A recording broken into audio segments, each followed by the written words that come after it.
J'ai tenu un journal chaque jour pendant 30 jours. 30 jours, chaque jour à faire la même chose pour une raison unique. Et tout a commencé avec ce livre qui n'était pas du tout censé exister. Parce qu'avant de découvrir ce livre, malgré que je voulais tenir un journal, je me disais que je n'avais pas du tout le temps de le faire. Mais cette fois-ci, j'ai décidé de commencer. Et il y a quelque chose que j'ai appris à la fin de ces 30 jours que j'aurais aimé savoir plus tôt. Dans cette vidéo, je vais vous partager ce que j'ai découvert sur comment tenir un journal, quel est le meilleur moment pour tenir un journal et surtout pourquoi tenir un journal suivi de deux exemples, l'un de cet homme et l'autre de celui-ci. La majorité des gens pensent qu'il existe une méthode fixe à suivre avant de commencer à tenir un journal. Et c'est ce que je pensais aussi. Mais vous allez voir que cela est lié à une citation que le philosophe stoïque Sénéca nous a laissée avec. Mais avant d'en arriver à cette citation, il faut que nous répondons à la question qui soulève toute cette inquiétude. Et voici la question. De quoi avons-nous besoin avant de commencer à tenir un journal? Pour commencer à tenir un journal, il existe plusieurs manières. Mais ces manières dépendent fondamentalement de la personne à laquelle vous allez demander. Il y a des personnes qui vont vous dire d'utiliser ce type de stylo, ce type de cahier. Vu de cet angle, il existe plusieurs manières que vous pouvez suivre avant de commencer à tenir un journal.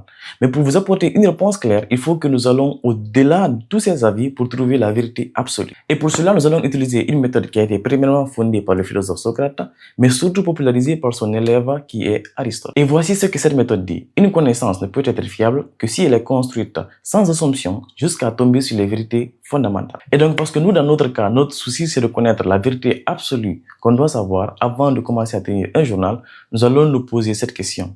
De quoi a-t-on besoin fondamentalement avant de commencer à tenir un journal? Et pour ça, on peut regarder ces vidéos. Toutes les personnes que vous avez vues ne se connaissent pas, mais on peut voir qu'il y a trois actions successives qui se sont passées du moment où ils ont eu l'idée de tenir un journal au moment où ils sont assis pour tenir ce journal. En regardant en profondeur, voici la vérité absolue. Vous avez besoin que de trois choses pour pouvoir commencer à tenir un journal. La première chose, c'est d'un moyen avec lequel écrire. La seconde chose, c'est d'un moyen sur lequel écrire. Ça peut être un cahier. La troisième chose, c'est l'activité d'écrire. Vous qui allez être là pour écrire. Et c'est pour ça que vous n'avez pas besoin de penser que vous n'êtes pas prêt juste parce que vous n'avez pas les bons matériaux que certaines personnes vont vous dire. Tout ce dont vous avez besoin, c'est ces trois choses. Et cela nous ramène à la citation dont le philosophe Sénéca nous a laissé avec. Sénéca nous dit ceci. Tous les fous ont un point commun. Ils sont toujours en train de se préparer à vivre. Donc à partir de là, vous pouvez voir que la décision qui concerne quel matériau vous allez utiliser avant de commencer est une décision qui vous appartient. Ce n'est pas du tout une décision qui vous est imposée. À présent que vous connaissez la vérité absolue sur ce dont vous avez besoin avant de tenir un journal, il y a une question qui revient souvent lorsqu'on a ce bic, ce cahier et qu'on s'assoit pour écrire. Et voici la question. Quel est le meilleur moment pour tenir un journal? À la recherche de la meilleure réponse concernant cette question, j'ai découvert que si on choisit le moment où on va s'asseoir pour tenir ce journal sans savoir pourquoi on veut tenir ce journal, on risque de ne pas profiter au maximum de l'activité de tenir un journal. Et pour illustrer ce que je veux dire par cela, je vais vous partager quelque chose dont vous avez peut-être entendu parler, mais dont vous ne connaissez pas une chose. D'accord, on commence ici. Ce livre, il est écrit par Marcus Aurelius. Mais ce que vous ne savez pas sur ce livre, c'est qu'il n'était même pas du tout censé être publié. Son auteur ne voulait pas du tout qu'il soit publié, mais je vais plus vous en dire sur cela où vous-même vous allez voir pourquoi.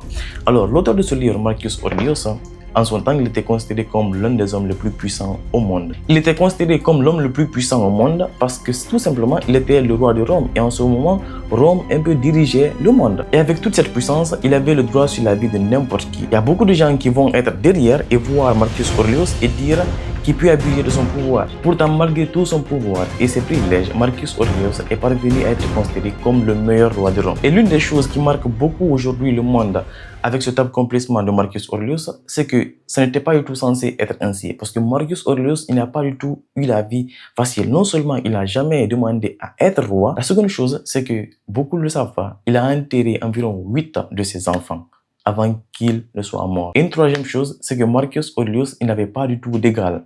Et cela a rendu les choses plus difficiles parce que toute personne qui venait vers Marcus Aurelius, c'était pour lui demander quelque chose. Mais il y avait quelque chose qui faisait derrière tout le monde lorsque personne ne regardait, qui lui permettait, lorsque tout le monde lui regardait, d'être humble et de pouvoir gérer ce royaume comme il le doit. Et cela est lié à ce livre. Marcus Aurelius, souvent il s'asseyait seul lorsque personne ne le regardait pour pouvoir écrire, réfléchir sur ses journées, réfléchir sur ses émotions, comment il peut mieux tenir son peuple. Maintenant, tenez-vous bien, parce qu'après avoir analysé, beaucoup ont trouvé que Marcus Aurelius, parce qu'il avait la vie difficile et qu'il se levait le matin et se demandait qu'est-ce qui va arriver aujourd'hui, chaque matin, il essayait de préparer cette journée en avance pour se contrôler. Ce qui fait que beaucoup de personnes pensent que Marcus Aurelius tenait son journal le matin pour pouvoir préparer la journée qui l'attend. Donc là, vous pouvez voir que l'ancien roi de Rome, l'un des hommes les plus puissants du monde, n'a pas juste choisi un moment pour tenir un journal.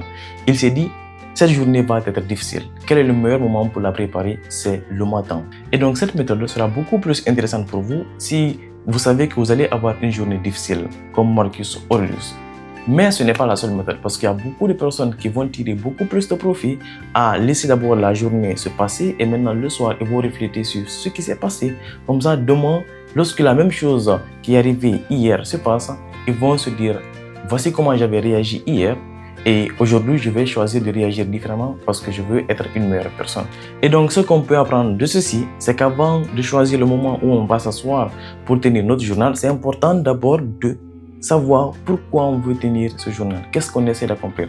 Parce que comme on l'a vu, tenir votre journal à différents temps, par exemple le matin et le soir, sert différents objectifs. Vous pouvez aussi le faire pendant la journée. Tout dépend de ce que vous voulez accomplir. Maintenant que vous savez comment faire selon votre objectif pour trouver le meilleur moment pour vous pour tenir un journal, je vais vous parler de pourquoi il est important de tenir un journal en utilisant 3 livres. Alors, le premier livre s'agit de Mastery de Robert Greene. Le second livre, c'est Marcus Aurelius, Méditation. Le troisième livre, c'est de Viktor Frankl, Man's Search for Meaning. Alors, ce premier livre, toute la thèse du livre, c'est que chaque personne a une mission sur cette vie. Cette personne est l'exemple de cela. Et cette personne, la thèse de son livre, c'est que chaque personne sur Terre est à la recherche de sens. Raison pour laquelle Viktor Frankl nous dit qu'au lieu de chercher pourquoi on n'est pas heureux, c'est beaucoup plus bénéfique pour nous de trouver une raison pour être heureux. Si on s'oublie, ce sera très difficile de se retrouver si on n'a pas ce temps-là pour nous. On peut être là et on sait qu'on ne va pas se mentir. On n'a pas besoin de demander l'avis de quelqu'un. Vous qui me regardez, vous êtes une personne qui est merveilleuse. Parce que vous êtes une personne unique. Il n'y a jamais eu une personne comme vous sur cette terre. Et cela fait que vous allez avoir des émotions différentes, des peurs différentes, des envies différentes. Et donc, l'une des manières qui va vous permettre de toujours continuer à être vous-même, c'est de pouvoir trouver ce temps de tenir un journal. Comme ça, vous savez ce qui se passe, ce que vous voulez, quelles sont vos peurs, comment vous pouvez les améliorer. Si vous êtes arrivé jusqu'ici, c'est que vous êtes vraiment une personne sérieuse. Et j'ai fait une vidéo qui, je pense, va vous aider. Elle va vous apprendre à savoir où part votre argent pour lequel vous travaillez si dur. Je vous laisse avec cette vidéo juste là. Entre-temps, je m'appelle toujours Sébastien et on se voit à la prochaine.